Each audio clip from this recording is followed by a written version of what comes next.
नमस्कार दोस्तों, इस वीडियो में आज हम देखेंगे रेलवे ग्रुप डी की दृष्टि से महत्वपूर्ण क्वेश्चन जो रिपीटेड क्वेश्चन है, पहले भी एग्ज़ाम में आ चुके हैं और इनका एग्ज़ाम में ग्रुप डी की में दोबारा आने के चांसेस पूरे हैं। तो चलिए शुरुआत करते हैं फर्स्ट क्वेश्चन से। इसमें 10 नंबर के 10 क्वेश्चन के दो सेट हैं। फर्स्ट क्वेश्चन है, निम्नलिखित में से कौन सा जीव आर वाइटिकर द्वारा दिए गए किंगडम प्रोटिस्टम में शामिल है? तो कौन सा शामिल है? एक कोशिकीय शैवाल, डाइटम, स्लाइम मोल्ड और प्रोटोजोएंस। तो इसमें ये शामिल है। नेक्स्ट क्वेश्चन, लाल शैवाल आमतौर पर कहाँ पाए जाते हैं? जो रेड एल्गी है वो आमतौर पर कहाँ पाए जाते हैं? पहाड़ों में नहीं पाए जाते, शहर में नहीं पाए जाते, रेगिस्तान में पाए जाते, पाए जाते हैं जल के अंदर। तो लाल शैवाल है वो जल के अंदर पाए जाते हैं। Option number 3। अगला क्वेश्चन, द्विनाम पद्धति की प्रणाली किसके द्वारा दी गई? तो द्विनाम पद्धति की जो प्रणाली है वो एक प्रसिद्ध वैज्ञानिक जिनका नाम है कैरोलस लिनियस, उनके द्वारा दी गई है। इसमें जो फर्स्ट नाम है वो वंश को दर्शाता है और दूसरा उसकी जाति को। अगला क्वेश्चन, टोरिडोफाइट के प्रमुख अभिलक्षण है। टोरिडोफाइट के प्रमुख अभिलक्षण है मतलब पादप जगत को 5 भागों में बांटा गया है। पादप जगत का वर्गीकरण 5 भागों में किया गया है, तो टोरिडोफाइट उनमें से एक है। तो टोरिडोफाइट की विशेषता ये होती है कि इसमें सहवनीय तंत्र की उपस्थिति होती है, पुष्पों की अनुपस्थिति, पुष्प नहीं पाए जाते हैं, और फूलों की अनुपस्थिति होती है। ओनली 7 तंत्र उपस्थित होता है और सभी, यानी कि इसका ऑप्शन होगा उपरोक्त सभी। नेक्स्ट क्वेश्चन, जीव जंतु की संरचना, स्वरूप और पारिस्थितिक विवरण के वैज्ञानिक अध्ययन को कहा जाता है?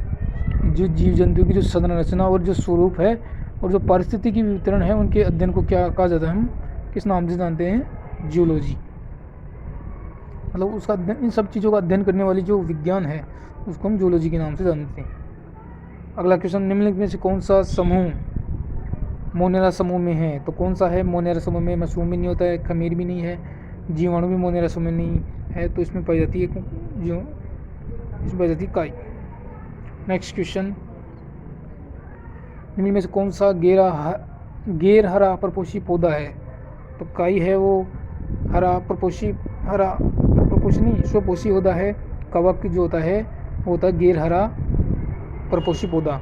इसके अलावा फरन और सभी होते हैं वो गैर स्वपोषी होते हैं सभी।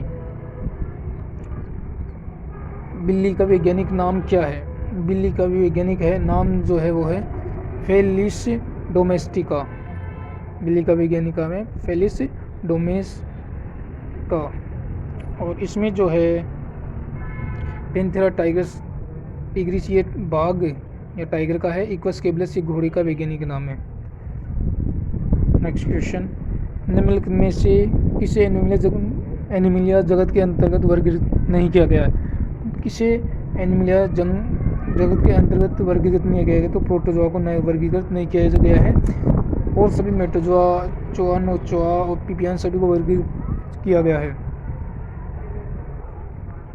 वह वंश जिससे मनुष्य का संबंध होता है वह है? कौन सा ऐसा वंश है जिससे मनुष्य का संबंध होता है? मनुष्य का जो वंश है वो उसका नाम है होमो सेपियंस। Option number 2।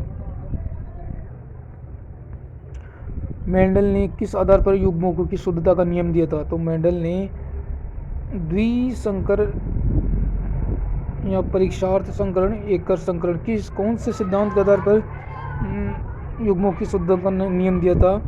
तो वह एक संकर संकरण के आधार पर उन्होंने ये नियम दिया था। मेंडल को आधुनिक आनुवंशिक का जनक कहा जाता है। नेक्स्ट क्वेश्चन, जैव विविधता का मूल स्रोत है? जैव विविधता का मूल स्रोत क्या है? ब्रह्मांडीय विकास, वंशागति, किण्वक क्रिया, तो इसमें होगा उत्परिवर्तन। जैव विविधता का मूल स्रोत है वो उत्परिवर्तन होता है।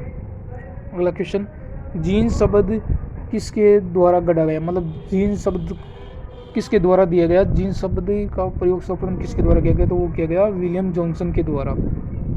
विलियम जॉनसन ने 1909 को ये शब्द दिया था।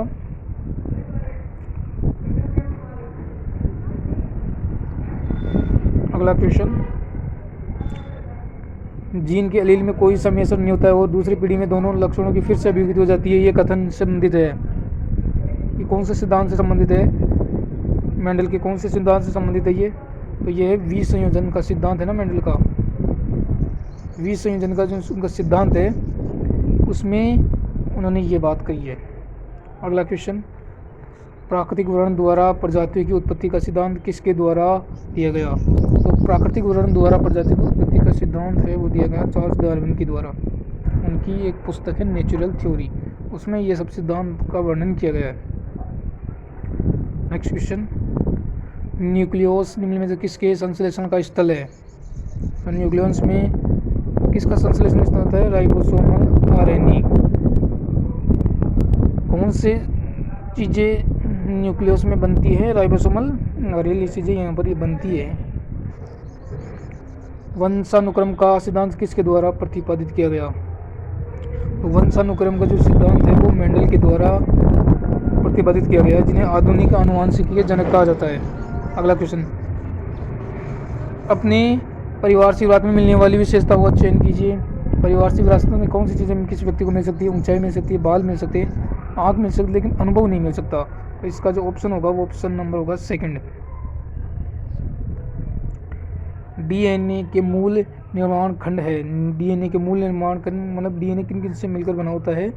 तो नाइट्रोजनी आधारित फॉस्फोर डीऑक्सीराइबोज के द्वारा है डीएनए के मूल निर्माण खंड बनते हैं। नेक्स्ट क्वेश्चन, एक जीन डीएनए की अपेक्षाकृत कम लंबाई की है जो के लिए कूट है। इसमें इनकी इसके लिए जो कूट है वो आपको इसमें आपको इसका जो आंसर होगा वो इसका राइट आंसर होगा प्रोटीन। प्रोटीन है वो एक जीन डीएनए की अपेक्षा कम लंबाई है जो प्रोटीन के लिए कूट करता है। और प्रोटीन जो है वो हमारे शरीर के लिए बहुत ही महत्वपूर्ण होता है। तो ये थे वो महत्वपूर्ण क्वेश्चन जो ग्रुप डी एग्जाम के लिए दृष्टि से महत्वपूर्ण थे। Thank you.